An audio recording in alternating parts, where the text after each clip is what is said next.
Oi, pessoal, tudo bem? Sejam todos bem-vindos ao 34º episódio do Podiaush. Que alegria ter você aqui. Desde já quero te convidar a se inscrever, curtir, comentar e compartilhar e nos seguir nas nossas redes sociais. Chegamos aqui tão longe, né? E eu quero só sempre agradecer quem está aqui comigo desde o começo, né? Que eu sempre ganho feedbacks. Ah, Gabi, eu tô contigo desde o começo, eu quero te agradecer, quero mandar um beijo para todo mundo. E dizer que hoje nós vamos ter um episódio especial. Eu tô nervosa, porque é uma pessoa muito especial. Eu sigo o trabalho dele, ele me ensinou muita coisa. Eu já havia conhecido ele em uma oportunidade, mas eu disse... nem que eu tenho que buscar ele arrastada, mas eu vou trazer ele para esse podcast. Cadu, seja bem-vindo! Ai, que demais, gente. Eu que quero agradecer aí o carinho de vocês, né? O carinho com o meu trabalho. Já nos conhecemos em outra ocasião, mas estar próximo e conversar olhando no olho é diferente. Então, eu quero agradecer não só em meu nome, mas em nome da barbearia, porque quando eu falo aqui com você, eu falo também representando muitos profissionais que hoje lutam por inclusão. E graças a Deus eu tenho sido esse instrumento. Então, muito obrigado pelo convite e eu tô achando maravilhoso estar aqui com vocês.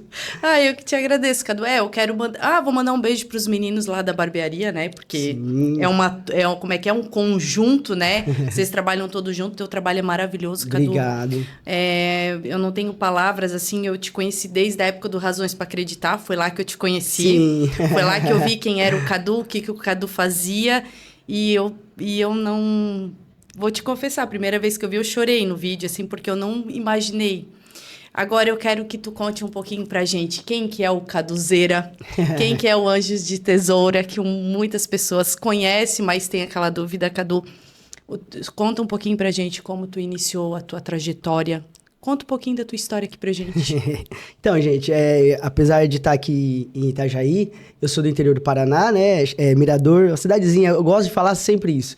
É uma cidade pequena do povo do coração grande. Tu tava lá esses dias, né? Tava lá visitando eles. Eu vou pouco, mas eu tento voltar sempre que eu posso. Uma cidadezinha de 2.000 habitantes que fica no final de trecho de estrada. Então, assim, eu venho de um lugar onde a gente não tinha acessibilidade de nada. A BR mais próximo da minha cidade é a 17 km, porque depois da minha cidade já não tem mais nada, não tem mais asfalto, não tem mais... A minha cidade é de final de asfalto. Então, assim, por muito tempo, quando a gente não tinha acesso à internet, acesso a essas coisas... A gente ficava olhando aquele paredão de cana-de-açúcar ali em volta, a gente ficava tentando entender o que tinha depois ali. Porque a gente não tinha acesso. O que a gente sabia é o que a gente via pela televisão. As pessoas ainda não têm essa noção de que quem vem do interior é do interior mesmo. Hoje a gente consegue ter mais acessos, mas eu tô falando de 15 anos atrás, mais ou menos. Então, assim, é extremo nada. E vir para fora foi muito desafiador, porque a gente vem com currículo em branco. E aí a gente se submete aos serviços braçais, que é o que a gente tem. Então, eu gosto de frisar sempre que a gente luta sempre em busca do nosso melhor. Só que quando a gente nasce no interior, a gente tem que deixar metade de nós para trás. Não é fácil como você falou, que eu estava na minha cidade. É muito difícil você dar tchau sem saber se é a última vez que você vai ver. Minha avó tem 81 anos, é a minha vida. É uma fofa, né? Você viu ali como que é. Eu quero mandar um beijo pra ela é uma fofa. Nossa, maravilhosa. Então, todas as vezes que a gente sai com o coração muito na mão. Eu saí aos 17 anos, sem conhecimento de nada. Tentando buscar algo melhor, de não ir pra roça, porque eu venho da realidade de roça, fui pra roça por muitas vezes, ainda com os 13 anos, 14 anos. Então, assim, eu sei qual que é essa realidade. Só que o mundão é muito grande e tem oportunidade para quem tem força para vencer, como eu gosto de falar. Mas eu cheguei aqui em Santa Catarina em 2013 para lavar panela. Então, eu fui para Balneário Camboriú, fiquei em Balneário Camboriú lavando panela quase 1 ano e pouquinho, num restaurante lá, né? E quando foi naquele final daquele ano, eu conheci a minha esposa em Itajaí. E aí eu vim, então, para Itajaí, onde a gente ficou ali passando por bastante desafios. Eu não sou muito de abrir essa pauta, mas hoje, pela primeira vez, ela está me acompanhando. Mas ela está aqui com a gente. Eu gosto de falar que ela me ensinou a amar fora da caixa. Porque foram muitos anos difíceis com ela. Eu não sou muito de abrir, mas eu sou casado com uma pessoa neurodivergente. Não é fácil você viver a realidade atípica. E a força de vontade da minha esposa de não parar diante da dificuldade, tentar se reinventar, mesmo quando não tem mais opção. É uma vida de muito sofrimento, é causado de abuso, é negligência familiar, é relacionamentos abusivos. E ela traz para mim uma força muito grande. Então,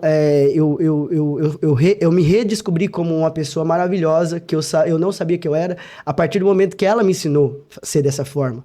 E então eu cheguei em Itajaí em 2015, mas em 2018 eu perdi a minha mãe. E aí a vontade de voltar para minha cidade fez com que eu caísse na barbearia. Porque a minha cidade é de roça, como eu falei. Como é que eu vou voltar para lá? Para fazer o quê? Eu não vejo perspectiva de nada lá nesse sentido de oportunidade de trabalho. E aí, então, a barbearia entrou na minha vida nesse momento. Fazia 15 dias que eu tinha perdido a mãe e eu pedi as contas do meu antigo trabalho e fui fazer o curso de barbearia para voltar embora. E eu gosto muito de frisar que a barbearia salvou a vida de um suicida, porque eu não aceitei a perda da minha mãe. As pessoas não entendem como que é a partida... Eu não sei se você tem pai e mãe vivos, sim, mas as pessoas não entendem a partida de um pai e de uma mãe. E ainda mais repentino. A minha mãe tinha depressão, a minha mãe era esquizofrênica. Eu tenho uma outra realidade no meu particular que eu não trago para as redes. Só que eu nasci num seio muito amoroso, muita verdade. Então eu falei assim, ó, cortar cabelo a gente corta até debaixo até embaixo da ponte, né? Então bora cortar esse cabelo. E a dor de perder a minha mãe me fez sair da onde eu estava de trabalho e iniciar na barbearia. Só que ali na barbearia, sentava gente com a mãe com câncer e que falava pra mim assim, Cadu, hoje eu peço a Deus pra levar minha mãe, porque eu não aguento mais ver minha mãe em sofrimento. E aí eu fui trabalhando em mim, falando assim, poxa Deus, como eu fui hipócrita, porque a minha mãe ela não sofreu, foi parada cardíaca. Então, você imagina se hoje eu já tô querendo desistir de tudo porque eu a perdi, você imagina se eu tivesse que ver ela sofrer. E a gente continua nessa hipocrisia que eu gosto de falar para as pessoas que estão lá do outro lado. A gente fica pensando assim, por que não eu? Por que ela? Porque a dor é muito grande. Mas e se ela estivesse sentindo essa dor de ter me perdido? Será que eu não estou sendo injusto? Porque eu prefiro eu passar essa dor do que ver a minha mãe passando a dor de perder um filho. Mas eu vou te falar uma coisa, uma mãe prefere ir antes do que o seu filho. E tem a tal das famílias atípicas. Eu prefiro que o meu filho vá antes de mim. Sim, não sei se você já ouviu muito. Já ouvi muito, porque tem medo de ir e não tem quem cuide, sabendo das necessidades. Não, vocês, eu não tenho nem o que falar, depois eu quero entrar nesse assunto. Vocês é algo que só quem convive vai entender. Então, para resumir, eu entrei no mundo da barbearia porque eu perdi a minha mãe. Fui curado pela barbearia, entendi dentro de uma barbearia magnífica, que eu amo até hoje, apesar de cada um ter seguido o seu caminho, mas eu amo porque eles ensinaram a amar a profissão antes do que a profissão poderia me fornecer. E é por isso que eu sempre fiz isso para toda e qualquer pessoa. Quando foi em 2022, início de 2022, apareceu o Cauã, um autista adolescente. Eu aprendi já cortando cabelo com autista, porque eu já tinha no meu seio de amigos próximos alguns autistas. Só que são autistas. É aí que eu falo que as pessoas lá fora ainda não entendem. É que a gente, às vezes, a gente já tá convivendo. Só que são crianças que vêm sem dificuldade. E aí a gente acaba não rompendo essa bolha do entendimento da necessidade. Porque são crianças que vinham, cortavam o cabelo naturalmente e iam para casa. Então, o que acontece? Eu aprendi a cortar com muitos autistas, só que já cortavam o cabelo. E eram famílias, eu estou dizendo isso há 8 anos atrás, eram famílias que não discutiam tanto sobre o autismo, que até para eles era algo muito novo naquela ocasião. Então, quando foi em 2022, chegou o Cauã. Mas o Cauã foi ao contrário. A mãe ligou informando que o Cauã era um adolescente de 14 anos, tinha que fazer cabelo e barba. E que poderia, como ia ser a primeira vez, poderia ser que ele não respondesse o comportamento como deveria, para fazer uma barba, por exemplo, que ele não estava acostumado. E aí foi passado para mim, ó, Cadu, a gente tem um menino autista, ele vai vir, ele vai ter talvez alguns comportamentos diferentes e a gente precisa fazer cabelo e barba. E aí então foi o casamento. Porque o Cauã chegou, que tá comigo até hoje, ele chegou, aquela expressão natural e repentina, e eu tinha que cuidar, porque eu tô com a navalha no pescoço dele, né? Então, às vezes, quando eu terminava de executar cada sessão, ele já se levantava para olhar no espelho, para sorrir, fazer algumas expressões de cara e boca, que é muito natural do Cauã. Só que assim, naquela ocasião foi lançado a Advogada Extraordinária na Netflix. E eu e minha esposa começamos a assistir Advogada Extraordinária, enquanto eu já tinha começado esse trabalho do corte de cabelo do Cauã. E aquilo ali pra mim foi mexendo comigo. E na série ela traz algumas conscientizações, explica, inclusive, com relação ao próprio espectro. E aí eu comecei a postar nas redes sociais, principalmente pode falar rede social? Pode, fica à Principalmente vontade. no TikTok. Então, quando as pessoas entrarem no meu TikTok lá, as primeiras postagens não é minha cortando cabelo de autista. É da série Advogado Sim. Extraordinário. Porque começou a movimentar em mim, opa, peraí, tem uma questão aqui que a gente pode aprofundar mais, porque é interessante esse diálogo. E aí o Cauã me despertou para a comunidade. Nos meses seguintes chegou uma mãezinha, e agora assim, com um filho com muita dificuldade, foi passado por um profissional, e o profissional não conseguiu executar o corte, e eu já estava envolvido emocionalmente, falei assim, olha, se a senhora conseguir esperar, quando eu terminar os meus clientes, eu faço questão de atendê-los, porque eu não queria que vocês fossem embora sem o corte. E aí acabou que foi o meu primeiro vídeo viralizado, onde a gente está sentado no chão, cortando o cabelo da criança. Aí o que acontece? Aonde está a virada de chave do Cadu para com o Anjo de Tesoura? Quando eu viralizei, eu fui buscar por referências, e eu gosto muito de frisar isso. Quando eu fui buscar por referência, não se tinha, e não é aqui a pessoa, não se tinha profissionais na área da beleza falando, demonstrando e trazendo para esse debate. Não se tinha. Por mais que já tinha profissionais que depois eu fui conhecê-los, de 15, 16 anos que faziam isso, ainda assim, talvez por medo da exposição ou de como a sociedade poderia ver esse tipo de exposição, acabaram que nunca buscou por levantar essa causa. E foi aí que eu entrei. Porque quando eu viralizei, eu não viralizei olhando para, olha, aqui é vídeo que dá para as pessoas, e isso foi um dos julgamentos que eu mais tive, tá? Aqui é para ganhar like. Não, sabe por que eu me levantei? Porque quando você vai nos primeiros comentários, eram todas mães falando da dificuldade. Era enxurrada de mãe falando que não tinha, falando que não sabia o que fazia, que estava cortando o cabelo em casa. Aí eu falei, vou buscar por referência. Não achei referência. Eu já era professor de barbeiro iniciante. E eu tinha uma facilidade gigantesca com comunicação, como de fato é natural para mim falar. Eu falei, então pronto. E os meus próximos vídeos é com a equipe, fazendo já a conscientização. Não foi fazendo os cortes com cabelo de autista. Foi fazendo as conscientizações de que tinha um público que precisaria de olhar e que se agora não tinha ninguém para falar, a partir de agora teria, porque eu seria essa pessoa. E foi aí então que nasceu o Anjo de Tesoura, que foi nome dado por vocês lá dentro. Era vocês que colocavam no comentário, vocês são um anjo de tesoura na mão. E aí nasceu naturalmente o projeto Anjo de Tesoura, que é um projeto onde eu busco levar conhecimento, porque aí eu falei, opa, e agora? Como é que eu vou saber sobre esses danadinhos? Porque não se tinha. Aí o que eu fiz? Saí da barbearia e fui para a área da saúde e educação. Aí fui com grandes médicos, neurologistas, como é o Dr. Tiago Castro, a Angélica, a Fátima Dekovic, que também é uma influenciadora para mim, que me ensina muito. Nossa, ela então, assim, o que aconteceu? Eu parei de sugar sobre corte de cabelo e fui sugar sobre o espectro e as suas necessidades e características. As pessoas me vêm falando hoje sobre o autismo, muitos falam, não, mas você fez uma faculdade. Não, eu só parei para entender e fui buscar por conhecimento. Porque como é que eu iria querer cuidar de uma criança que eu não sei quais são as demandas dela?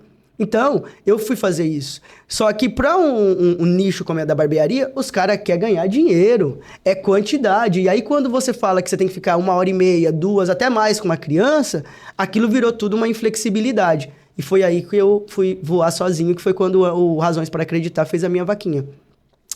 A tua vaquinha ali tocou bastante. Eu fui uma das pessoas que ajudei na tua vaquinha. Eu agradeço imensamente. Porque foi... Cara, quando eu vi que tu tava lá... Me deu um alívio no meu coração tão grande. Nossa, ali foi o divisor de águas. E desse vídeo que tu falou, foi um debate, aquele vídeo ali. Até eu comentei, todas as mães, teve muitos comentários naquele vídeo, porque era uma coisa, assim, inacreditável, Cadu, que a gente estava vendo. Era algo assim, era algo muito sonhado, porque vocês sempre sonharam que dia que vão olhar para nós. Nossa. Você entendeu? Só que também tinha aquela questão assim, tá, mas será que vai continuar? Será que não é só até daqui a pouco? Porque eu recebia no meu privado muito disso. Cuida para não ser só um momento. Aproveita, você está sendo a nossa voz, não perca essa humildade. Que acho que um dos maiores medos dos pais da comunidade atípica era como que eu iria conduzir essa situação. Porque hoje você vê esse monte de profissionais viralizando, tudo bem, estão viralizando, fazendo um trabalho maravilhoso. Só que se você faz isso há 3 anos atrás, você tinha que ter um cuidado maior com como que você iria conduzir tudo isso. E foi o que eu falei. Falei assim, olha, Deus, quando eu viralizei, que na verdade a minha primeira viralização foi por conta do Autismo BR, que é uma página também do Instagram.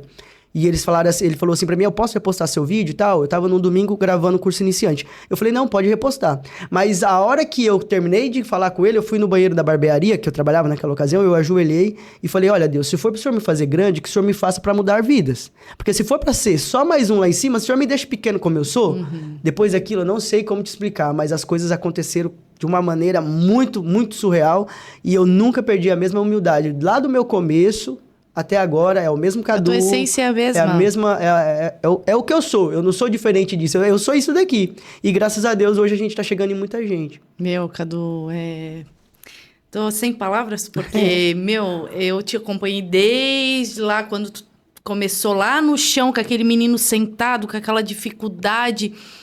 Meu, eu também fui uma mãe que eu pensei, será que isso não é que vai acabar, que vai passar e depois a gente vai ficar... Porque se as coisas hoje estão acontecendo nas barbearias de Blumenau, é por causa de você. Você sabe disso. A gente conseguiu abrir uma porta bem difícil, mas que graças a Deus as pessoas estão começando a olhar de olhar diferente. Muitas barbearias, muitos espaços de beleza, muitas cabeleireiras. Eu tenho o meu curso ali no digital, eu tenho radiologista que fez o meu curso é falando sobre cabelo, mas eu tenho uma radiologista e um Uber que fez o meu curso, porque dentro do meu curso eu falo muito sobre a condução do atendimento a essas crianças. E aí a radiologista me ligou 6 horas da manhã, falou assim, eu consegui fazer o raio-x, olha só que massa, eu entendi. Levem então, tipo assim, isso pra vida de vocês. Olha só, um curso de cabeleireiro com uma radiologia. Cara, é sobre isso. É sobre... Eu, aqui com o podcast, eu posso fazer também. Que é pra conduzir uma entrevista melhor, pra poder saber melhor. Mas eu quero saber uma coisa. Tu estás fazendo faculdade de terapia ocupacional? Olha, tô nessa labuta aí. Só que eu vou te dizer, não tá fácil não, tá? Você pensa 10 vezes em desistir, porque eu não sei como é que esse povo conseguia trabalhar e estudar, tá? Rapaz, é muito difícil. Eu vi que tu tinha postado achei o máximo. Não, eu tô fazendo terapia ocupacional, a gente tá indo agora pra finalizar o terceiro período, só que tá muito desafiador pra mim, de verdade. Ó, ela não deixa eu desistir, tá? Porque se fosse por mim, já tinha parado. É muito desafiador, porque você trabalha o dia inteiro, como eu falo sempre, ó, eu trabalho o dia inteiro com as crianças, só que o meu corte de cabelo é um campo de futebol com cada criança, não é um corte de cabelo com cada criança. Então, assim, é 1h20, é como se eu jogasse 2 tempos de 40 minutos. Só que isso aí 7 vezes sequente. Então, assim, eu chego no final do dia exausto. Aí agora eu também dou aula de barbeiro iniciante. E aí depois eu ainda tenho que ficar de barbeiro iniciante até às 11 da noite. Aí quando dá, sobra um espacinho, a gente tá fazendo as provas. Só que sorte que é em EAD, né? Aí o EAD, ele consegue te ajudar nessa... Só que tá muito desafiador, não vou mentir pra você. Eu quero, e eu vou te falar, eu não quero por conta que eu quero atuar como terapeuta ocupacional. Não tenho esse desejo, não vou mentir pra você. Cadu, você quer atuar como terapeuta ocupacional? Não. Só que, infelizmente, a gente percebe uma tratativa quando você tem um curso superior e uma tratativa quando você não tem um curso superior nas oportunidades que você tem. Então, eu até gostaria já de aproveitar o espaço para cobrar isso. A gente vê tantos congressos sobre autismo, muitos congressos sobre autismo. Só que a oportunidade dada para um tema tão delicado, porque o tema que eu cuido é de necessidade básica. E a gente tem congressos a níveis nacional importantíssimo. A gente tem conteúdo significativo para estar lá dentro. Só que a gente não é visto. Então, do mesmo jeito que a gente não vê hoje uma inclusão dentro das barbearias e que, graças a Deus, a gente tá se movimentando para isso, a gente não vê uma inclusão do tema da barbearia dentro dos congressos sobre autismo. E é aí que é um ponto que para mim me mexe muito, porque as pessoas não entendem que o que a gente faz é o que traz qualidade de vida na hora de uma terapia, é o que traz qualidade de vida na hora da escola, porque querendo ou não, se o cabelo tá incomodando, ele vai incomodar em várias vertentes para uma criança que quase sempre tem dificuldade de se concentrar. Então, o que a gente faz vai de encontro com toda a necessidade básica da criança no dia a dia. Só que ainda assim a gente não é visto para estar dentro dos palcos, também palestrando. Eu tô tendo mais facilidade em levar isso para dentro da barbearia e fazer com que eles entendam que isso daqui é necessário. Eu não tô falando de tendência, eu tô falando de necessidade social. Tendência é aqueles cortes que vêm e que vão. Isso não. Isso aí não é um corte que vem e que vão. Isso é ser humano. E está ali fora precisando de acolhimento e de entendimento. Do que nos próprios congressos sobre autismo. É impressionante como os caras... E você acha que é porque eu não marco, porque eu não mando mensagem. E não é sobre ganhar nada. É ir literalmente como sobre convidado. Falar, né, Cadu? Não adianta. Fecham as portas assim, ó. É absurdo. Mas assim, eu acho que tudo tem um porquê e pra quê. Que bom que a gente já está aqui, por exemplo, falando aqui no podcast, como eu fui para o Expoteia no 2023, como eu fui para o Mais Informação, Mais Inclusão também, lá em Goiás. Então, assim, a gente tem tido grandes oportunidades e eu tenho me preparado para cada uma delas. Então, eu acredito que, na medida que a gente vai tendo essas oportunidades, a gente vai chegando onde a gente tem que chegar. Mas eu ainda chamo a atenção, sim, dos congressos. O que a gente está fazendo aqui é muito bonito, e que precisa também desse espaço. Porque eu vou te trazer uma realidade que todos os barbeiros têm passado. Pai e mãe que não entende a profundidade do que a gente faz.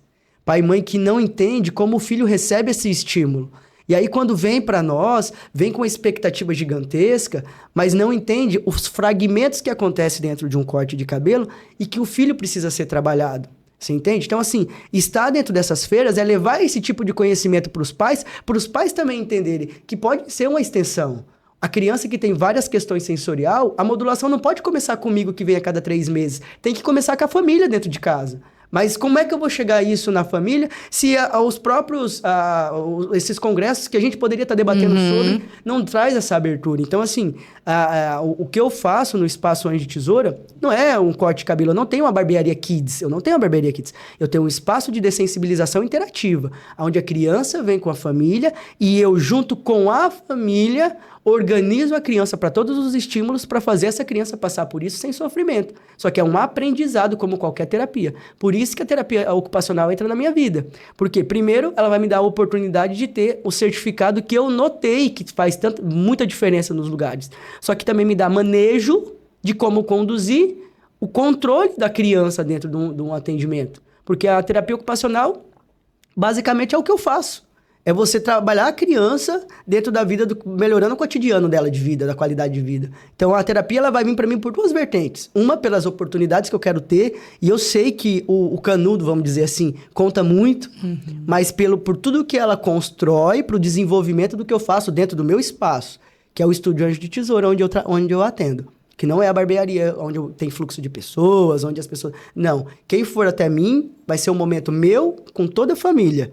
E é toda a família, é pai que senta no chão, é mãe que vem com secador, é não sei o que faz... Todos trabalham, porque é um trabalho em equipe. E isso faz a diferença. Porque a criança se sente tranquila, se sente acolhida. Tanto que lá, já teve momentos da mãe se emocionar de ver o pai com a criança, porque fora o pai não tem tempo para a criança. E lá dentro, ela vê o pai em interação com a criança que fala assim, a mãe chorou. E não é daqui não, é do Paraná. Ela falou assim, Cadu, eu nunca vi. E ele ficou com vergonha, porque ele tava dançando, né? Fazendo bobagem com o menino. E aí ele ficou todo envergonhado. O que foi que você tá olhando? E ela falou, não, é porque eu nunca te vi fazendo isso. E ali, todos viram a criança. Eu viro uma criança. Os pais viram uma criança. Todo mundo entra em um mundo atípico que só lá dentro eles sabem. E que as imagens da rede social é o fragmento de 1h20 colocado em 1 minuto e 30. Mas o que foi feito por trás, eu acredito até que o meu espaço, o que eu entrego para o pai e para a mãe é muito maior do que até mesmo o resultado final do corte de cabelo. Porque eles são muito acolhidos. Muitas dores, sem julgamento, muitas dificuldades. Você vira o nosso psicólogo, você vira tudo, Cadu. E eles meu também, tá? Não vou mentir não, porque tem época que eles entram, que é só eu que tô falando. Ai, Cadu, hoje você queria desabafar. Eu falei, hoje eu queria, ainda bem que você veio. Porque vira um casamento, todo mundo ali fica... Eles ficam muito próximos de mim, muito próximos. Então eles já chegam, já quer saber da vida, daí eu também já quero contar da minha vida e também quero escutar da vida deles. É algo assim, é surreal como eles se sentem lá dentro, surreal. É só estando lá pra entender. Porque é o momento só deles, né?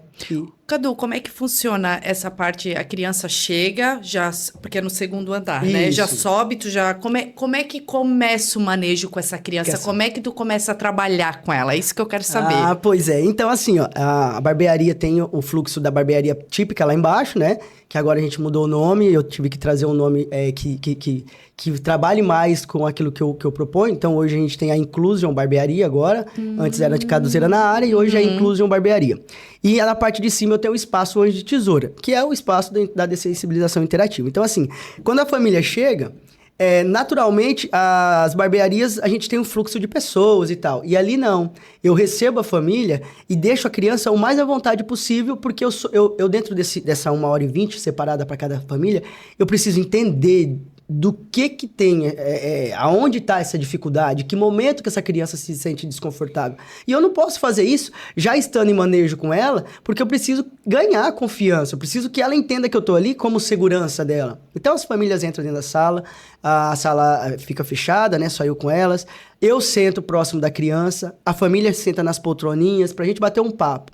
Só que ali é um papo muito tranquilo, por quê? Porque enquanto eu converso com a família, perguntando característica da criança, em qual momento ela sente mais desconforto, o que a máquina representa, como é o cabelinho que cai sobre o corpo, como você falou do seu filho, que momento a família sente de maior desconforto, só que eu já tô me inserindo na brincadeira dela. Então, enquanto eu converso com a família, se ele tá com um brinquedinho, eu vou ali, já me comunico se eu posso brincar junto, se eu vejo que ele tem dificuldade de alguma questão, Cadu, ele não tá focando em nenhum brinquedo. Já tento ver com as famílias se tem algum hiperfoco para mim entender da minha sala o que eu posso trabalhar com esse hiperfoco ali junto. Então, assim, não existe atendimento de corte quando a criança chega para mim. O que existe é acolhimento das dificuldades da criança, só que eu preciso trazer o brincar junto porque eu preciso criar um vínculo. Então, o meu corte, ele vai começar depois dos 20, 30 minutos depois do atendimento. Por quê? Porque eu tento o máximo que eu posso quebrar essa dificuldade da criança em estar próximo de mim. E aí, a partir daí, eu começo a ter alguns fragmentos. Por exemplo, eu tô aqui conversando com o pai, perguntando de onde eles são, porque eu acolho muito a família. Quando foi o diagnóstico, como foi esse diagnóstico. Porque tem muitas pessoas, gente, que ela quer falar sobre si. Na grande maioria das vezes, você quer falar sobre si, você não quer ficar escutando a questão do outro, ainda mais quando é família típica. E nesses momentos que eles começam a se abrir, a forma com que a voz da mãe, a voz do pai está no ambiente, faz com que a criança entenda se ele está bem, mais ou menos, ou extremamente desconfortável. Por quê? Porque como eu acolho a família, vai ditar em como a criança se permanece no ambiente. E isso as pessoas lá fora não estão levando isso em consideração, porque eu vejo fragmentos. Se você chega com o seu filho, e o seu filho, muitas das vezes não verbal, tudo que ele entende é a forma com que você fala com ele. Porque ele vai saber quando você está sendo dura, quando você está sendo, eu ainda consigo porque minha mãe está flexível, ou quando você está super tranquilo no ambiente. Então, quando eu começo o atendimento com os pais, que eu trago essa leveza, eu estou em contato com a criança no brincar junto, no ter troca. Por quê? Porque eu estou me inserindo dentro da linha de confiança dessa criança. A partir dali, eu começo algumas questões que envolvem o meu atendimento, que é pegar no cabelo dele, ver como ele vai reagir quando eu passar a mão. Só que tudo isso brincando. E aí, como não sei o quê, conversando com o pai, eu pego no cabelo da criança. Passei a mão no cabelo da criança, se ela tem hipersensibilidade sensorial, ela já vai começar a esquivar, porque ela não vai me deixar tocar. E aí eu vou passar a mão em pontos específicos, em volta da orelha, que eu quero saber como é pra ela, na nuca, de baixo pra cima, quando você vem de encontro com o cabelo, que é onde você faz mais pressão na raiz, não de cima pra baixo, porque aí o cabelo não tá tendo nenhum estímulo. E na medida que ele vai tendo fuga, eu vou entendendo. Opa, teve fuga, quer dizer que vai ser uma questão. Não, ele manteve a concentração, não trouxe desconforto, já me entende que ele não liga de mexer no cabelo. Mas pode ser que ele ligue quando? Quando chegar um estímulo de barulho, quando chegar um estímulo de vibração, quando cair um cabelo pelo corpo, mas não necessariamente quando de fato você toca no cabelo dele. Todas essas intempéries vai me ditando quais os caminhos que eu preciso seguir. Não se movimentou, não tirou o cabelo, opa, já entendi. Agora eu começo com o pente. Aí eu passo uma vez o pente. Se eu entendo que com o pente ele se sentiu desconfortável, porque o pente ele é mais durinho, eu vou com uma escova com a barrinha de silicone, com os dentinhos de silicone. Se ele não se esquiva, aí eu começo. Opa, não se esquivou, agora eu vou molhar. Só que tudo isso, eu pergunto sempre pra mãe como é a reação. Mãe, como que é pra molhar o cabelo dele? Se ela traz pra mim que ele já traz um desconforto, que pra lavar o cabelo é difícil, pra mim, o molhar não vai vir nesse momento, porque eu preciso entender como ele vai se comportar. Porque se daqui a pouco eu molho o cabelo dele e vira um caos, porque eu molhei, sem que eu não fiz nada ainda. Então, assim, o meu atendimento é pegar uma banana e descascar cada camada dessa banana quando a gente vai comer uma banana. O atendimento é pegar essa criança e entender cada momento que traz esse desconforto.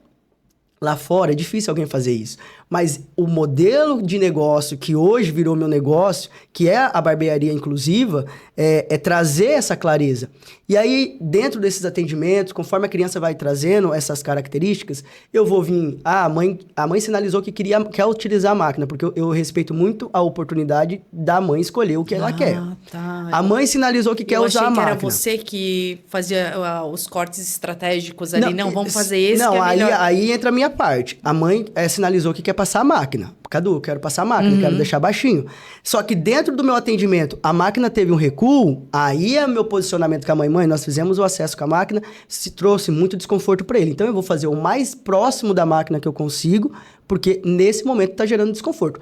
Eu interfiro no momento que a criança me traz de resposta de como essa sensação é para ela. Eu não vou acatar a vontade do pai trazendo desconforto para a criança. Eu vou acatar a vontade do pai a partir do momento que a criança me sinalizou que falou, não, ó, eu fiz algumas atividades, ele se manteve concentrado, então eu consegui utilizar a máquina de corte. Só que daí eu passo por algumas sessões até chegar na máquina de corte. Por exemplo, a mãe fala, a maioria das mães fala, o barulho da máquina incomoda, esse barulho da máquina é terrível. Isso, é isso que eu queria saber. Será que é o barulho ou é o cabelo caindo ou é a vibração? Porque o Gabriel é assim. Pois é, são várias questões que envolvem. Então, quando a gente fala sobre a máquina de corte em si, nós vamos falar de 3 fatores. Barulho da rotação do motor, barulho do cabelo a ser cortado, quando de fato a máquina corta, que ela faz o barulhinho do... que é o barulho da corte, e a vibração em contato com o couro cabeludo. Esses 3 pontos podem ocasionar do desconforto da criança para o corte de cabelo.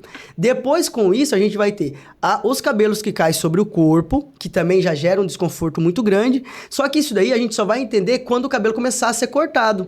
Então, antes disso, eu não vou saber se essa criança vai se desconfortar com esse cabelo que vai ser cortado. Por isso que ao invés de entrar direto com a máquina, eu preciso fazer um trabalho com a tesoura, tirando pontinhas, soprando para trazer um brincar junto, para ele começar a sentir como esse cabelo chegou no corpo dele e como é a resposta do corpo dele com esse cabelo no corpo. Então, assim, eu não vou direto com a máquina e eu passo. Então, uma vez que eu fiz, tirei uma mechinha ali com a tesoura, coisinhas pequenas, peço para ele soprar, cai no corpinho dele, eu vejo como ele responde. Porque vai ter criança que, quando ele coloca a mãozinha no chão, que cola um cabelinho na mão, aquilo já vira um caos.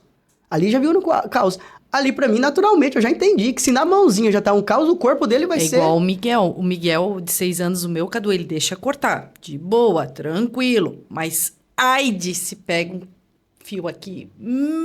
Aí tá feito o caos. E aí que eu falo que o meu trabalho é diferente. Por quê? Porque agora eu pego essa mãe e falo assim, mãezinha, é o seguinte, o seu filho tem dificuldade com as questões sensoriais. Aqui dentro, pra mim trabalhar isso vai ser muito difícil. Por quê? Porque você vem a cada 2 meses, 40 dias, 3 meses, 6 meses. Como é que você vai pegar uma criança que precisa de modulação sensorial, só que ela só vai ser estimulada uma vez a cada 3 meses? Como é que essa criança vai passar por isso? Não vai. Então eu preciso que as mães façam isso em casa. Sabe bonequinha dessas Barbies, cabelinho de Barbie? Vem cá, meu filho, vamos fazer um dia divertido? A mãe vai cortar e nós vamos fazer uma bagunça aqui em casa. Deixa ele só de bermudinha ou só de shortinho, deixa soprar. Por quê? Porque aqueles cabelos picados que reflete muito o cabelo humano dentro da barbearia. E aquilo tem que cair sobre o corpinho dele. Qualquer coisa, deixa um talquinho do lado. Caso pegue em dobrinha do cotovelo, que costuma transpirar mais rápido, então é muito possível que vai grudar.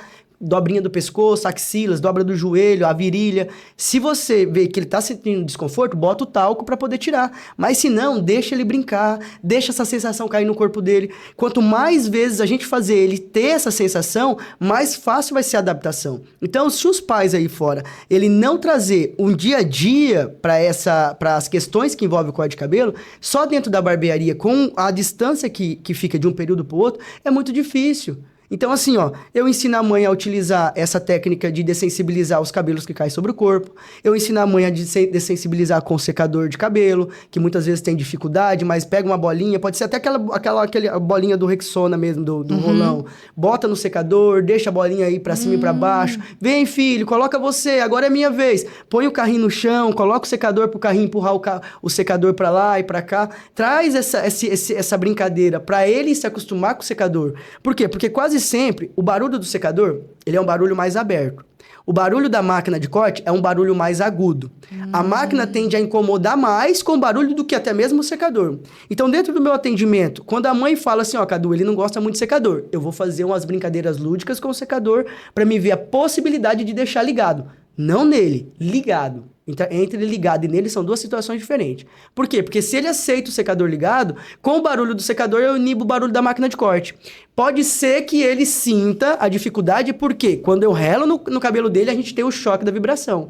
Só que aí a gente vai entender se era por conta do barulho ou é pela sensação da máquina passando no couro cabeludo. Quase sempre, o barulho com certeza é a maior dificuldade. Mas quando eu ligo o secador, eu consigo utilizar a máquina de corte. Só que antes disso, eu preciso fazer uma interação com o secador, porque senão eu posso ligar o secador e trazer uma dificuldade profunda para a criança. Então, o meu atendimento, eu faço o teste com todos os equipamentos que eu preciso usar e eu vejo como ele reage a cada um deles. A partir daí, eu vou seguir. Não, esse não vai poder usar máquina, tem que ser só tesoura. Ah, não, esse eu posso usar a máquina. E tem aqueles que eu não posso usar só a tesoura, eu tenho que usar só a máquina, porque a tesoura já foi cortada em algum momento, trouxe algumas dificuldades. Então, assim, hoje, que perfil os barbeiros vão encontrar dentro das intempéries do atendimento atípico? A criança que vai chegar por questões sensoriais, a criança que vai chegar por rigidez cognitiva, ou seja, comportamento, e as crianças que vai chegar por trauma, que aí não foi respeitado as questões emocional e hoje tudo é visual. Então, quando vê um barbeiro, quando vê um equipamento, e aí tudo vira um caos. Eu do Gabriel, os 3, tá, Cadu? Aí porque vira um assim, caos. ó, Cadu, quando eu descobri o autismo do Gabriel, que foi o primeiro, eu não sabia o que era uma rigidez cognitiva, eu não sabia o que era um TOD, eu não sabia nada. 10 anos atrás, isso ali era eu não sabia. Sabe o que eu fiz? O que eu fazia? Eu enrolava ele num lençol e raspava a cabeça dele. Acredito. Eu acredito. Porque vocês, na verdade, vocês estavam indo com as armas que vocês tinham. Eu precisava, o cabelo dele era grosso, crescia demais, chegava, ele via uma placa de barbearia, ele gritava. Aí é trauma. E assim, ó, e eu botei trauma nele, eu sei que eu fiz isso. Agora até eu mostrei pra ti que eu consegui levar ele num barbeiro, ele cortou pela primeira vez, deixou até, sabe? Foi uma vitória. Assim, já tô estimulando ele que a gente vai agora próximo, sabe? De novo que ele tem que ir, que ele tem que cortar. Mas ele já fala, não. Ele fala que não. Aí eu já tô começando. Ele tem até medo de como é que é? Da maquininha. Porque eu botei esse trauma nele. Imagina, Cadu. Eu botava o lençol e passava a máquina zero na cabeça do menino. Vou te dizer que assim, ó. A gente tem algumas dificuldades com a parte da previsibilidade para algumas crianças que têm trauma. Só que para outras funciona super bem. Então, a gente tem que entender. O meu filho, eu consigo fazer essa previsibilidade ou o meu filho não é legal essa previsibilidade? Por quê? Porque quando existe o trauma, a previsibilidade antecipa sofrimento. Então, a gente tem que entender. Eu vou falar que eu vou cortar o cabelo, mas se para ele isso daí já traz um problema, eu não posso fazer dessa forma. Agora, se você foi no barbeiro, você viu que seu filho conseguiu e teve a iniciativa de filmar e teve esses momentos. Então, a sua previsibilidade não precisa nem informar que você vai cortar o cabelo. Se você pega uma criança muito metódica ou muito literal, só o cortar já vai trazer um desconforto. Como assim eu vou cortar meu cabelo? Mas quando eu vou ali, minha mãe manda eu tomar cuidado, porque senão eu vou me cortar. Se eu vou machucar, vai sangrar. E agora tá falando que vai cortar meu cabelo? Isso aí tá tudo bem? Não, vai cortar meu cabelo. Pode ser que vai sangrar, pode ser que vai machucar. Porque é natural da criança literal ser muito rígida com relação às coisas que a gente fala. Então, se você pega uma criança com trauma e você tem esse vídeo, você tem uma foto, você vai falar sobre a pessoa, barbeiro. Vamos lá no tio Cadu, vamos lá no tio Cadu, lembra aquele dia? E você vai recordar pra criança os momentos vividos. Lembra aquele dia que aquele tio foi bem legal? Vai ser lá que você vai de novo. Você quer ir no tio novamente? Sim ou não? Não precisa reforçar que ele vai lá, que ele vai cortar o cabelo. Entendi. Por quê? Porque se ele tem o trauma, naturalmente isso é totalmente desconfortável pra mim. Agora eu sei que na rigidez cognitiva, ele precisa saber da antecipação aonde ele vai. Só que não necessariamente a gente precisa dizer aquilo que incomoda, mas exaltar o que ele viveu lá dentro. Lembra que você foi muito corajoso? Saiu bonito lá de dentro? Nós vamos lá pra ficar bonito novamente. Sempre com reforços positivos, clareza na comunicação. Então a gente não pode fazer um reforçador, uma antecipação, com algo que já traz naturalmente um reflexo de dor para ele. Então a mãe e o pai tem que ter um pouquinho de noção nesse sentido. Como é pro meu filho saber que ele vai cortar o cabelo? Tá legal? Ou ainda não é o momento de eu falar sobre o corte, mas é o momento de falar sobre o tio fulano de tal, que foi muito legal com ele. Então assim, a gente tem que sempre reforçar o barbeiro, então. Sim, o barbeiro. Traz o barbeiro. Tenta fazer com que ele entenda quem é a pessoa do barbeiro. Você lembra do tio? O meu fica mais fácil, porque tio Cadu é algo muito simples de pronunciar. Então as crianças ficam mais fáceis. Só que o meu espaço, como tem muito brinquedo, o ponto positivo eles lembram da brincadeira intensa. E isso aí é uma das questões que eu trabalho no meu curso. A gente precisa causar na criança memória afetiva. Quais são os tripés do meu atendimento? Linha de confiança, memória afetiva e a criação de vínculo. Se eu crio um vínculo com a criança, é mais fácil dela estar próximo de mim. Se eu trago para ela a memória afetiva, é mais fácil dela aceitar voltar para o meu espaço. Você entendeu? Então, assim, a gente tem que entender dessas questões para trazer um ambiente mais confortável para que ela esteja lá e permaneça. Então, tem muita criança que fala, vamos do tio Cadu e tal, tal, tal. E aí que a mãe também, ela se confunde. O primeiro atendimento não quer dizer que o segundo vai ser mais fácil. Porque o primeiro atendimento, ele não sabia o que eu faria ali dentro. Agora, no segundo, ele já tem essa noção do que a gente vai fazer. Então, a gente precisa estar sempre controlando as expectativas. Vamos dar o melhor que a gente pode. Pode ser que o melhor hoje não seja o melhor com pezinho, com acabamento, com risquinho. Mas foi o melhor sem choro, sem crise, sem desconforto. E isso tem que significar algo. E aí é toda uma construção. Então, assim, existe um manejo correto para a criança que tem a parte sensorial, que é as acomodações que precisam ser feitas desde casa. Não dá para ser responsabilizado só ali. Quando a criança vem esporadicamente. Então, as acomodações sensoriais, quando tem a hipersensibilidade sensorial, a gente precisa fazer em casa. Então, a mãe precisa ajudar. A mãe que eu falo, né? A família. Precisa ajudar nas acomodações do cabelo que cai sobre o corpo. Precisa ajudar nos barulhos da maquininha. Então, você pode utilizar o barulho e vibração. Uma escova elétrica que traz vibração. Você pode... Existem umas esponjinhas de silicone que as mulheradas usam para lavar o rosto, que vibra. Você pode usar essa esponjinha, coloca bastante espuminha, faz um dia criativo, aí coloca em volta da orelha, na nuca, no topo do cabelo, para trazer a sensação do vibrar no couro cabeludo. Depois que ele aceitar, pode colocar no próprio YouTube, barulhinho de máquina de corte, também trazendo próximo a ele, deixando ele escutar. Tem pai que tem essa maquininha em casa. Então seria interessante estimular, não passar nele. Não vai na cabeça, não vai em lugar nenhum. É sobre ele, sobre o pegar, sobre o deixar próximo, passar ali brincar ali na solinha do pé para ele sentir esse vibrar no corpo dele. Mas a gente erra quando a gente coloca esse estímulo direto no couro cabeludo da criança. Ela não está preparada para aquilo. Quando a gente fala com relação à rigidez cognitiva e comportamento, a gente vai precisar trabalhar com manejos de reforço positivo tangível. Ou seja, meu filho gosta da Hot Wheels. Quando ele finalizar o corte de cabelo, eu vou presenteá-lo com o carrinho da Hot Wheels. Mas eu não vou fazer esse reforço assim, olha, se você deixar, eu vou te levar lá no shopping. Olha, quando você deixar, eu vou te fazer... Tudo que é para depois não é objetivo para agora, é mais difícil deles serem flexíveis. Então, às vezes ele gosta de um chocolate específico. Meu filho adora chocolate e tal. Eu vou levar a minha barrinha de chocolate. Olha, filho, se você deixar a gente executar X e X e X vezes, você vai ganhar um pedacinho de chocolate. Normalmente eles vão querer na hora. Mas a gente tem que estar na linha da visão da criança e ser objetivo. 1, 2, 3, e aí você vai ganhar. E aí o barbeiro vai vir passando o pente, digamos assim, 1, 2, 3. Normalmente ele vai tirar. Ele não vai aceitar na primeira vez. Só que ele vai entender que no final ele ganhou chocolate. Aí você vai para a segunda vez. Ele vai entender que está ganhando chocolate. E assim você vai fazendo com que ele, se eu executar tantas vezes, eu vou ganhar. Normalmente isso é usado para criança de nível 2 e 3 de suporte. Nível 1 de suporte é um pouquinho mais complexo, essa execução. Mas nível 2 e 3 de suporte. Então, o que eu estou fazendo? Eu estou reforçando a vontade, o desejo dele de obter aquela questão tangível, atravessando um processo que quase sempre traz incômodo para ele. Então, como que eu vou conseguir ganhar para quem tem essa rigidez? Eu só vou ganhar se eu trazer algo que faz com que ele consiga ultrapassar, porque o desejo de ganhar é maior do que a dificuldade emocional que ele precisa construir. Agora, quando é o trauma, infelizmente o trauma é o pior deles. Porque pro trauma ele vai precisar se sentir muito, muito, muito confiante no meu lado. E aí vai precisar de um barbeiro que tenha muita flexibilidade, uma comunicação assertiva, bastante criatividade para estar sempre criando algo novo e desafiador, porque muitas dessas crianças que vêm com trauma, quase sempre é nível 1 e 2 de suporte. O 3, ele pode até ter tido trauma, só que hoje... aquilo fica meio que vago, porque normalmente quando tem o trauma, a mãe demora a voltar pro barbeiro. Sim, isso. E pra ele lembrar, ele pode lembrar do objeto, que nem eu tenho um que veio ontem, ele lembra do objeto. A tesoura ele não deixa. Só que ele não tem resistência, fora isso, da máquina de corte, ele não tem resistência. O cabelo que cai sobre o corpo não é um problema, mas o objeto em si se tornou um problema. Então ele não tem problema em cortar cabelo, mas ele não consegue deixar utilizar uma tesoura. Então vai ter pontos que ele pode ser que grave, o nível 3 de suporte. Só que não necessariamente ele fica inflexível de cortar.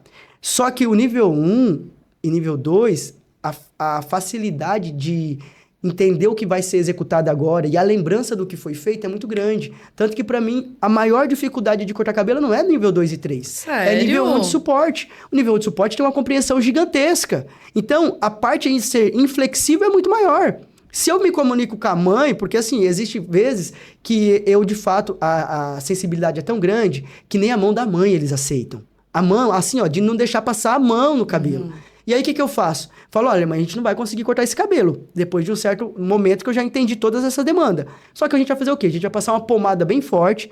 Você vai passando aonde eu vou pedir, vai erguer o cabelo dele e só o que tá erguido eu vou ir cortando como se eu fosse construir um jardineiro, construindo uma moldura de uma árvore. É o que eu vou fazer no cabelo. É um corte? Não. É só um tapar o sol com a peneira para ele não voltar sem corte para casa. Literalmente. Só que daí você pega o nível de suporte, quando eu falo isso com a mãe, ele já fala, não quero, não vou deixar, porque ele entende a comunicação. Agora, se eu pego o nível 3 e o nível 2, eu me comunico com a mãe e ele não tá prestando muita atenção ali, porque quase sempre ou eles estão em uma concentração maior para autorregulação, principalmente se naquele momento ele está com busca sensorial, já com a sobrecarga sensorial, então quase sempre ele vai tentar se estimular de alguma coisa na sala, o que dá para me conversar. O nível 1, não. O nível 1, ele não vai. Por mais que ele se concentre, ele ainda tá ligado em tudo o que está acontecendo ao redor dele. Então, a comunicação fica bem comprometida. Então, eu falo para as pessoas, hoje, para você conseguir vencer o trauma, é muito mais difícil do que você vencer as outras dificuldades. Só que, assim, se você pega um cara comunicativo, um cara que consegue entender a demanda da criança e se colocar na posição de estar junto dela, acaba sendo mais fácil. Hoje eu não tenho tanta dificuldade mais com isso, mas é porque eu tenho uma flexibilidade muito grande para executória de conseguir se conectar com a criança. Porque eu não sei te explicar, mas é como se eu consigo falar a língua dela muito rápido, você entendeu? Só que lá fora a gente sabe que não vai ser assim, que essa facilidade que as pessoas vão ter. Mas assim, ó, se eu for falar muito do meu trabalho, é muito conteúdo. Mas é um conteúdo destrinchado de coisas vividas na prática, entendeu? E como é que você aprendeu, Cadu? Eu aprendi vivendo com cada mãe e cada pai. Foi vocês que me ensinaram. Todos os desafios que eu superei foram os pais que me ensinaram. Todos os desafios que às vezes parecia sem solução, os pais me ensinaram. Então, eu posso dizer que eu só sei aquilo que as famílias me traziam e que me ajudava a solucionar. Porque eu tinha que pegar a informação que você trouxe do seu filho e da dificuldade dele, tentar entender dentro da minha atividade como eu vou solucionar. Só que às vezes vinha uma mãe que falava assim, eu faço isso aqui e dá certo. Aí eu, opa, entendi. Se isso daí dá certo pro seu, eu vou tentar com o outro. E aí acabava que a gente conseguia, que nem a contagem para autorregulação. Eu não fui ler, eu não li a contagem para autorregulação. Só que eu fiz com esse Andrew, que eu acabei de falar da tesoura, e deu muito certo. Aí eu falei, opa, mas se eu contei com o Andrew, que é nível 3 de suporte com deficiência intelectual, pode ser que outras crianças dê certo. E aí eu comecei a fazer contagem com outras crianças, trabalhando primeiro com os alfabetos, porque eu precisava primeiro trazer uma coisa lúdica, para depois ser objetivo para aquilo que eu quero. E aí dava certo. Eu falei, opa, a contagem traz autorregulação, é previsibilidade de que horas o estímulo vai parar. Isso pode me ajudar com outras crianças. Então, assim, você vê que uma coisinha, o secador, a técnica do secador para inibir a máquina de corte não foi porque eu quis. Foi literalmente, eu tava usando o secador, só que eu não deu tempo de desligar, eu deixei o secador, fui fazer outra atividade e falei, depois eu desligo esse secador. Fui fazer outra atividade. O Gabriel, ele gosta de secador, mas o problema dele é o quente. Ah, pois é. Mas aí o que acontece? O meu secador ele não é utilizado na criança. O secador ele tá em brincadeira lúdica em volta para eu poder fazer o corte de cabelo. Então eu pego a mãe, segura o secador, bota a bolinha e a bolinha fica lá, subindo e descendo. Agora eu vou cortar o cabelo dele. Aí, mãe, pega aqui o secador, joga no chão. Eu não tô usando o secador para secar o cabelo dele para tirar. Agora sim, tem algumas crianças, como o seu filho, que não gosta de cabelo cair sobre o corpo. Quando ele deixa eu utilizar nele, aí eu pego para tirar o cabelo que cai sobre o corpo. Normalmente eu deixo na bancada, quando eles sentam na cadeira, ou na mão da mãe para ir tirando. Só que assim, poucos os crianças que aceitam jogar o vento em cima dela. Então eu trabalho muito o talco. O talco, gente, ele tem que estar quase em todos os lugares. Porque o talco deixa a criança com o corpinho seco. Então, se você olhar meus vídeos, muitas vezes eu tô assoprando. Mas você pode ter certeza, eu tô assoprando porque o corpo foi passado o talco. Por quê? Porque depois é só você soprar, que nem a galera usa até na praia para tirar a areia do mar. Então, assim, isso me ajuda a soprar a criança e ir tirando. E uma coisa que as pessoas não esquecem, que tô falando com autista, não preciso verbalizar. Não, gente. gente, verbaliza tudo. Você tem que verbalizar tudo. Muitas vezes ele entende. Muitos autistas, mesmo não verbal, ele não consegue te responder, mas ele tá absorvendo aquilo que você tá falando. Então, mano, verbaliza, ó, o tio vai te limpar, pode acalmar, ó, vamos limpar, vamos junto. Essa comunicação tem que ter com a criança. Posso te ajudar? Você quer ajuda? Olha, muito bem. Reforço positivo, gente. As pessoas gostam de falar assim, mas o autista me dá trabalho, mas quando ele faz algo de bom, ninguém quer elogiar a dificuldade dele. Então elogie, por mais simples que seja. Olha, muito bem, você conseguiu. Olha só, tá vendo como você é corajoso? Cara, tem autista que... eu tenho um mesmo que vem de Navegantes, que quando a gente bate palma, porque cada sessão de 10 que a gente faz, a gente bate palma. Cara, ele fica assim, ó, tipo assim, tô o máximo, tô fazendo coisas grandes. Mas é só uma contagem. Mas por que não comemorar isso? Então, assim, o meu atendimento, ele é voltado para tudo que traz conforto para a criança. Desde que as sensações que ela vai ter, mas o reforço de que ele é capaz, de que ele é muito bom, de que vai dar tudo certo. Muitas crianças, quando terminam, eu abraço elas, eu olho no olho delas e falo assim, ó, muito bem, continua, vai ser isso e muito mais que você vai conseguir. E assim, acho que é isso que faz tanta diferença, é o acolher a dor, a dificuldade. E a gente não trabalha com reforço positivo, até a família muitas vezes, né? Até eu às vezes falo, vamos lá cortar o cabelo, mas Deus já fica, ai meu Deus, né, filho? É ruim, né? Eu já tô desmotivando ele antes de chegar lá no barbeiro. Trazer a positividade. Você lembra como você foi muito... eu tô muito orgulhosa da última vez. Vamos de novo? Você vai ver que agora você vai se superar. Gabriel, ele não verbaliza, mas ele entende tudo. Tudo, pois é. Tudo, nos mínimos detalhes ele entende. Então, a gente precisa trazer esse reforço. Então, assim, o meu atendimento é muito complexo se for para explicar.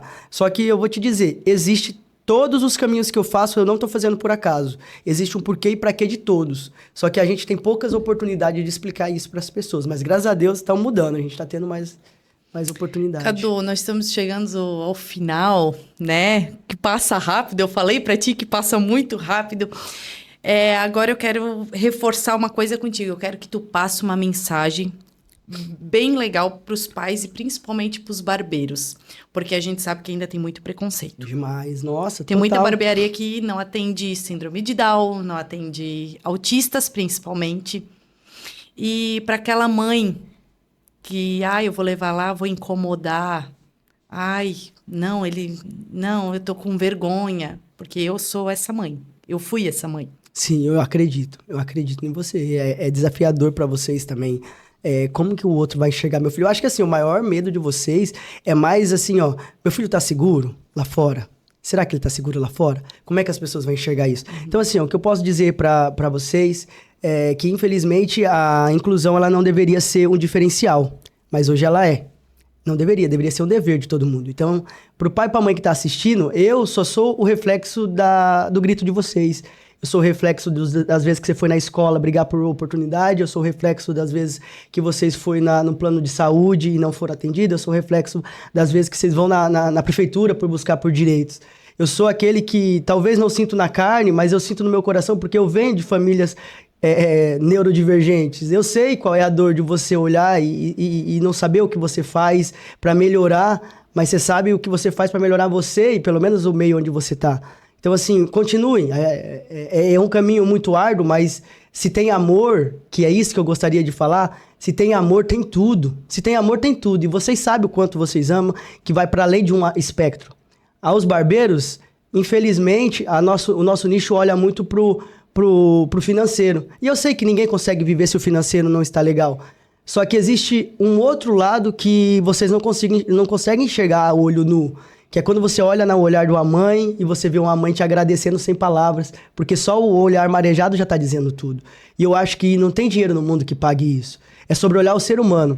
Então eu pergunto para você, barbeiro, que está aí do outro lado, se ao invés da mãe que entrou pelaquela porta, se é você segurando na mão de uma criança, precisando de ajuda, precisando de ser atendido, como é que você gostaria que a pessoa que está lá dentro te olhasse e olhasse para o seu filho? Então, acho que a gente pode melhorar, sim, melhorar dentro de nós, melhorar os espaços onde a gente está.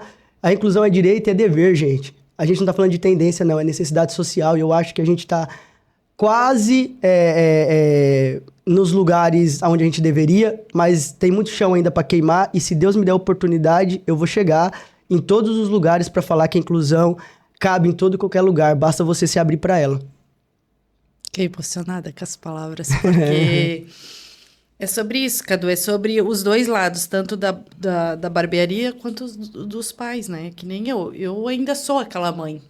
Não, eu não vou levar lá. Ai, por que tu não trouxe? Ai, não, tem. Ai, não, ele incomoda. Entendeu? Aí eu. É difícil, né? Mas assim, ó, vou te dizer que vocês têm que ir. Vocês têm que estar. Eu tô aqui e eu preciso da minha dignidade. Eu preciso da dignidade do meu filho. Porque tem muito pai e mãe que estão se escondendo. E aí, quando você vê um, que nem você que tá lutando, ao invés de eles te abraçarem e falar, vamos junto que eu tô com você, eles ficam, ah, mas será que vai dar? Não quero saber. Eu vou até dar. Eu vou até dar. Se o meu filho não tá cabendo na escola, eu vou lutar até caber. Se o meu filho não tá cabendo no comércio, eu vou lutar até caber, porque na hora que vocês vão ali no dia da eleição, todos eles vêm aqui pensar em vocês, dizer coisas bonitas, dizer pra vocês o que vão e o que não vão. Mas na hora de lutar, é como se vocês fossem silenciadas. E aí que a gente não pode parar. Cadu, mas é difícil, é muito difícil. Porque pra mim também é difícil nesse sentido de se colocar na inclusão, mas eu nunca vou entender a dor de vocês, nem o cansaço que é pra vocês. Só que a gente já tá muito longe de onde a gente já teve. Então, mulheres como você, mãe como você é importante. As outras mães que estão nas portas das escolas, brigando com plano de saúde. Muitos pais, que a gente sabe que são poucos os que ficam, mas os que ficam, eles ficam de verdade. Então, assim, acho que a gente está no caminho. Não só pela comunidade atípica, mas por toda a comunidade por um todo, né? Acho que a gente tem que entender que, assim, ó, cabe todo mundo no mundo. Só que as pessoas também têm que se abrir para isso. Você entendeu? E é sobre isso. A gente vai fazendo a nossa parte aqui. Devagarzinho a gente vai chegando. Cadu, quero te agradecer a tua esposa que tá aqui com a gente, que ela tá ali. Eu te admiro o teu trabalho, admiro a tua vida, admiro que Deus te conceda muitas bênçãos na tua vida, da tua família. Gratidão, obrigado mesmo. Porque tu me ensinou muita coisa, não só um corte de cabelo tu me ensinou. Tu me ensinou que a gente pode ir além. Amém. E nós vamos. Nós vamos. É isso. E vou deixar essa câmera aqui para tu passar o teu arroba, para tu passar o teu contato, para tu passar tuas redes sociais, tudo que tu tiver aí pro pessoal. Pois é. Então, a gente tá nas redes sociais, eu tô com o caduzeira.inclusion, que é onde eu faço o maior trabalho com as crianças, né? Depois eu tenho o Espaço Anjo de Tesoura, que é o espaço da barbearia. E eu tenho, então, para você, profissional, para você, dono de barbearia, dono de espaços, eu tenho curso de treinamento de equipe, eu tenho curso online, eu tenho workshop. O que eu tenho não é só para capacitá-los para atender esse público, não. É para fazer vocês se tornarem seres humanos diferentes. É isso que eu faço. Eu transformo vocês em seres humanos diferentes a partir do acolhimento. Então, você aí que quer levar o Caduzeira, eu vou estar aí nas redes sociais e vocês podem me encontrar. Obrigada, tá, Cadu? Que Deus te abençoe. Amém. Quero agradecer você de casa, agradecer os nossos patrocinadores, o meu estúdio querido aqui, o Pedro, o Rode da Blumenau Hospitalar, Alexandre José e a Sabrina, a Yoyo FIFA Buba, minha amiga, o Inconcerte, o Dr. João e a Nara, e eu acho que eu não esqueci ninguém. E o Bruno da Perto Digital. Eu sempre esqueço alguém, mas está todo mundo aqui. Quero agradecer a eles que estão aqui me apoiando, né? Estão aqui junto comigo nessa caminhada. E não se esqueçam, se inscrevam no canal, clicam, comentem, compartilhem. Vão lá nas nossas redes sociais lá, mandem suas sugestões. E você, empresário que gostaria de estar patrocinando a gente, que gostaria de estar fazendo parte aqui do meu projeto, me chama lá na DM lá do Podialch lá no Instagram. E é isso. Até semana que vem. Não se esqueçam. Para cuidar, é preciso conhecer. Tchau! Tchau, tchau. Tchau, tchau.